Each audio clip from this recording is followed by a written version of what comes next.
Hey, well, welcome to another episode of 10 with Tom. My name's Tom, and this is where we get to explore faith together, 10 minutes at a time. Today, I'm talking about climbing Everest, lip balm, and frozen fingers.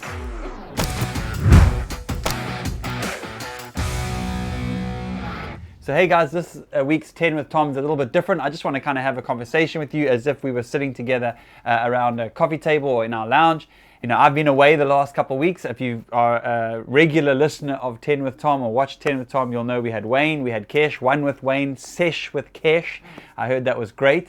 So if you missed those, catch up. But today I'm back from this trip. I did a trip, if you don't know, up to Everest Base Camp, where we climbed up to base camp, did a crazy obstacle course up a peak called Kalapatar, and then on the same day raced down and did the world's highest marathon. So it sounds crazy, and if it does sound crazy to you, it's because it was. And I'm glad I'm alive and I'm back, and I'm excited to be back with you. But I just wanted to share some of the experience of that, and I'm sure that over the next couple of weeks and months, more of those kind of stories will come out, because just as I'm sort of processing what actually took place. But the thing that I actually want to talk about today is little things that make a big difference. And what I realize is, like, people say, oh, you know, you did this amazing thing on the race, and you know, must have been crazy.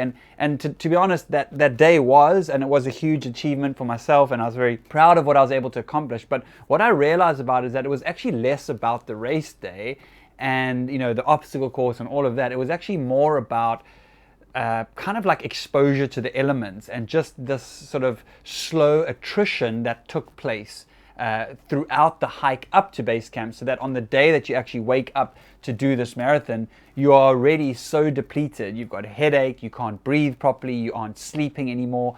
Many of the team weren't able to eat because you just don't want to eat, and the food is pretty terrible up there. And so, you know, it's this 9 days of just like, you're not eating, you're not sleeping, you're not able to shower, you're not able to eat normal stuff. And now you've got to wake up and do this huge race. And it feels like just getting out of bed is a massive achievement.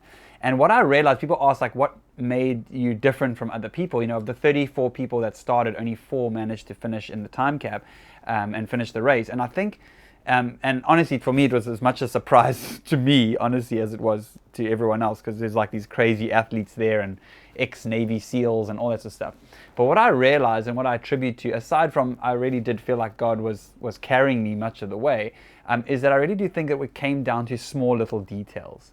And I've spoken about this many times. I mean, the scriptures are full of this all over the place. Luke 16:10, one who is faithful in very little is also faithful in much. If you have faith like a grain of mustard, you'll say to this mountain, move from here to there, and it will move. It's the smallest of seeds, Jesus says, but when it is grown, it is the larger of all the garden plants, and is able to give nest to many birds. You know, Zechariah says, do not despise these small beginnings. You know, so throughout Scripture, we see over and over again this idea of that the fact that little things make a big difference. That we're faithful with little things, then we're entrusted with more and able to handle more. And I realized, like, so much of, I think, what enabled me to carry on and be sort of, not, I wouldn't say strong, but survive on the last day, was that I was pedantic about little details. Like, I was constantly applying lip balm, like good old Zambuk, best South African invention.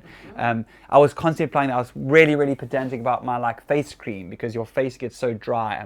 I was always covering my mouth and face with a buff so that you're not breathing in the cold air and allowing sort of dust and, I was going to say yak poo, but yeah, yak, I don't know if you can cut that out, but literally yak poo particles and cold air, which now dries out your throat, and of course people started getting coughs. And there were people whose lips started to blister, and of course then they didn't want to eat, and it was painful to eat, which then decreases your energy.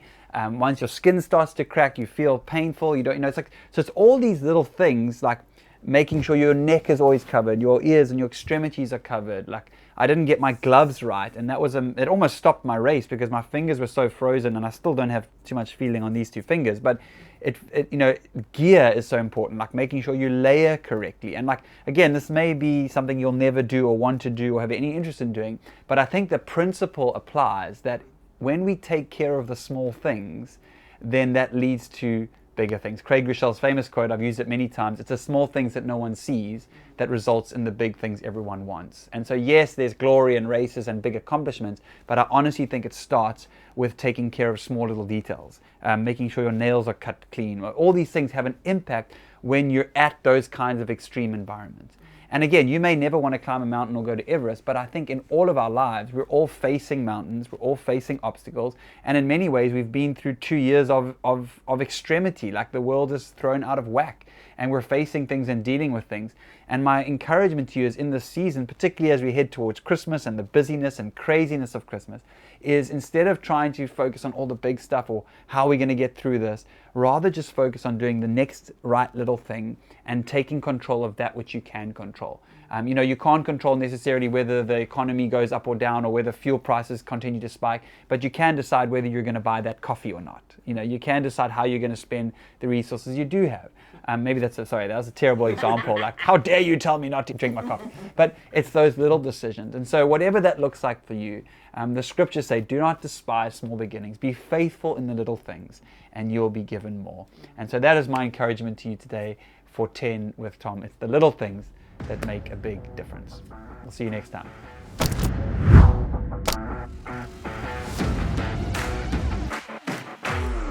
So hey guys, today's 10 with Tom's a little different. I'm just going to kind of have... So hey guys,